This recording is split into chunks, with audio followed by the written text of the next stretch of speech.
This is so fun. I just got married last month. I just got married. Thank you. Appreciate it. It was dope, man. You know what did it for me? She took me camping for the first time ever. She took me camping. I'd never been camping, but it's because I married a white woman, and that's the tax.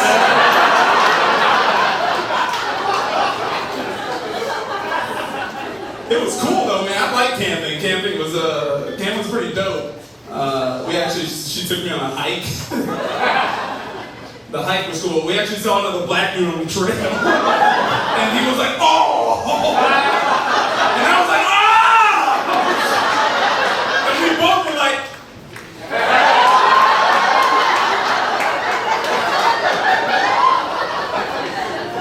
we got so hyped in that moment. We started sleepwalking. We got so hyped in that moment because in that moment we both knew what it felt like to gentrify a neighborhood.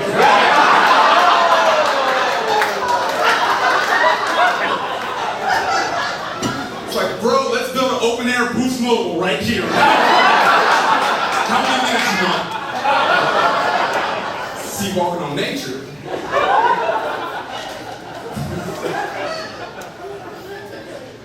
From Indiana, that's where I grew up. My favorite rapper in high school was 50 Cent.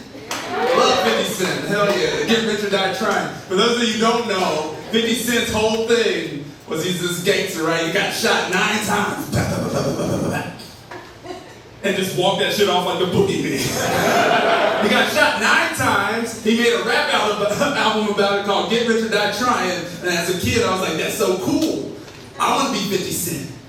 I can be a thug, I'm hard, I can get shot 9 times, no problem. I can make a rap album, shoot me 9 times. See what? I could be a kid, but one day, I got stung by a bee.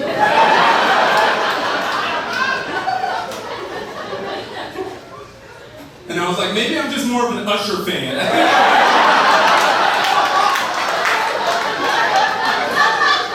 I'm gonna work my pop locks. I'm gonna let it burn for a second. I'm not about that life. I went to a high school that was 98% white, right?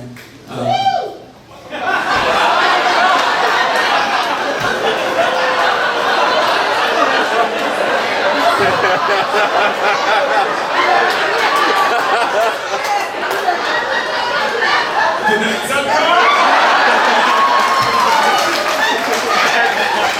roll tide!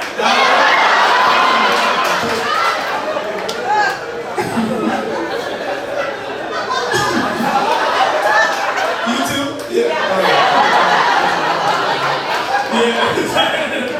These are my friends. Oh shit, yeah, my first time getting pulled over was in that city, right? Right? And it's like a very wealthy city. My family didn't belong there. My first car was a $670 Sierra Cutlass Oldsmobile. Right? You can hear me coming from a mile of fucking way, right?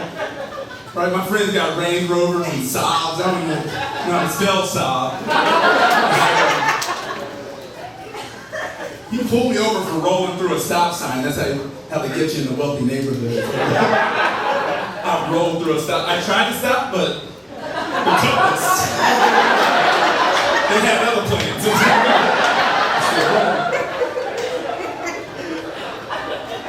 You know, I'm in one of the wealthiest neighborhoods in America, right? First question the cop asked me, he goes, "Is this your car?" I'm in the Cutlass. "Is this my car?" "No, I stole this." "Yeah, I stole this." Yeah. I said, "Why have a Range Rover when I can shake violently trying to get up to 35 miles per hour?" What are you talking about? And he tried to tell your white friends about it, right? It's like, "Oh, I think this racist shit happened to me unjustly." And they're like, "Oh, I think you're just being paranoid." I was like, "I'm in a Cutlass." That's why I wish they taught Black history better, right? So I didn't have to start from scratch with all my white friends. Trying to teach talk to a kid that went to my high school about racism is like trying to convince a Proud Boy that the clitoris is real.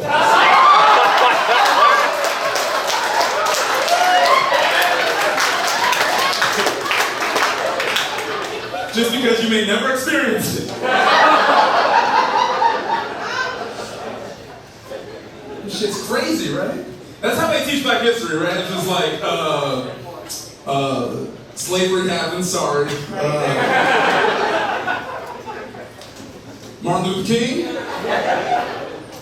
you're welcome. Barack Obama, now it's solved. It's just like this Spark Notes version. That's why, like, you see grown people say ridiculous shit like, I just feel like Karen is the new N-word. It's like, what?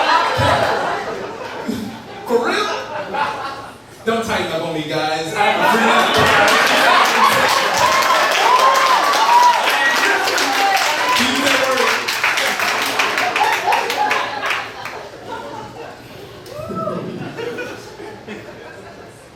I try to, it's a two-way street though, right? Because I try to teach my white friends things. They teach me stuff.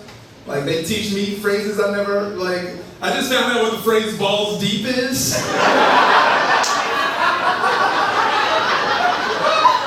That's a strictly white man phrase, balls deep.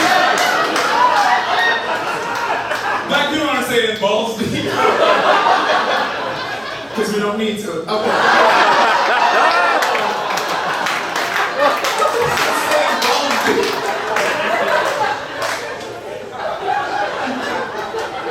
My favorite part about the phrase balls deep is that it's never said sexually. Right? It's never sexual. It's always something ironic that doesn't make any sense, right? They'll just be talking to you and you're like, man, last night, I was balls deep in some chicken nuggets.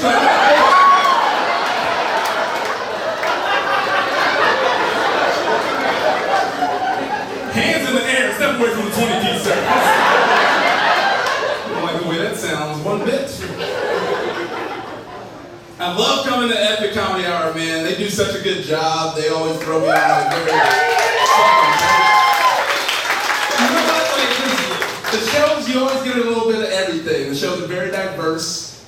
In Indiana, it's like, there's this weird thing where it's just like, black comic plus another black comic. That's a comedy show. And y'all have heard me enough. Y'all know I'm not like a hood dude. Those are the rooms that get thrown in sometimes. It's not a good fit. You know what I mean? Sometimes I open up to people and they're just up there like, you see, there's a difference between real niggas and bitch niggas. And then I get up here and I'm like, well, here's why I'm depressed.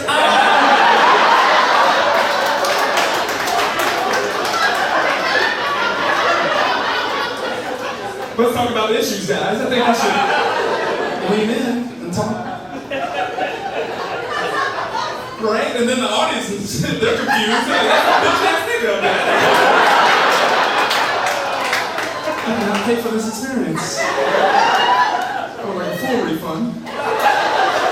Yo, I opened up for a lady once and her entire act for 45 minutes was just like yelling out stereotypes. That's all she did. And black people do like chicken. And you know we love us some watermelon. Which we do, but it's not fun.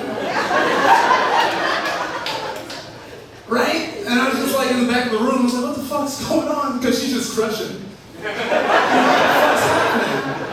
And then she hit me with one that I'd never heard of before. And she goes, and you know white dudes just love getting their dicks sucked.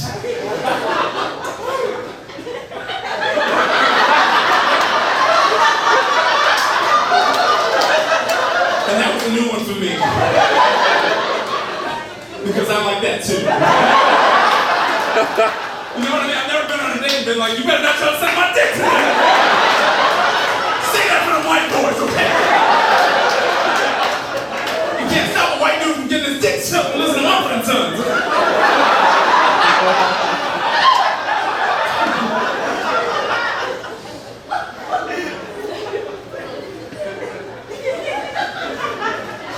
I had a weird quarantine guilty pleasure that I'm gonna open up to y'all. just got down a rabbit hole. I started watching Klan videos.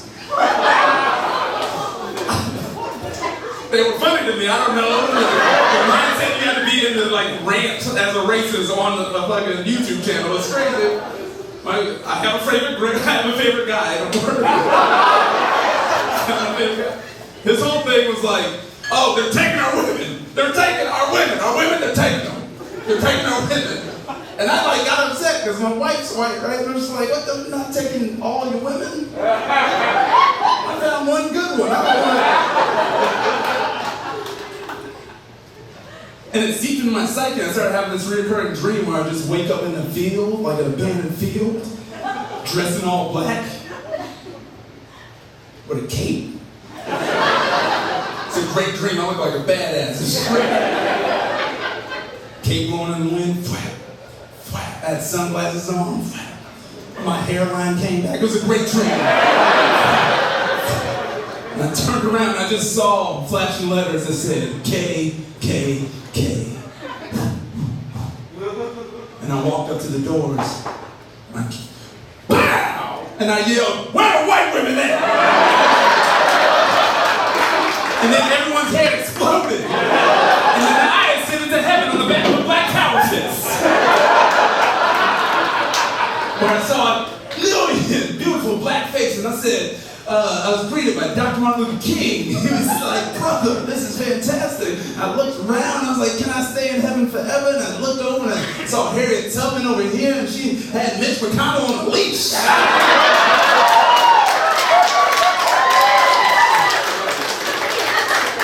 He was wearing a gift mask, but you could tell it was Mitch McConnell. I said, Dr. King, this is great. Can I stay forever? And he said, no, brother, there's more work to do. I said, just tell me how to bridge the gap, how to bridge the racial divide. And he looked me dead in my eyes and says, you gotta take the women. And then I snapped away from my pen, and I looked over at my wife, and I looked at the camera.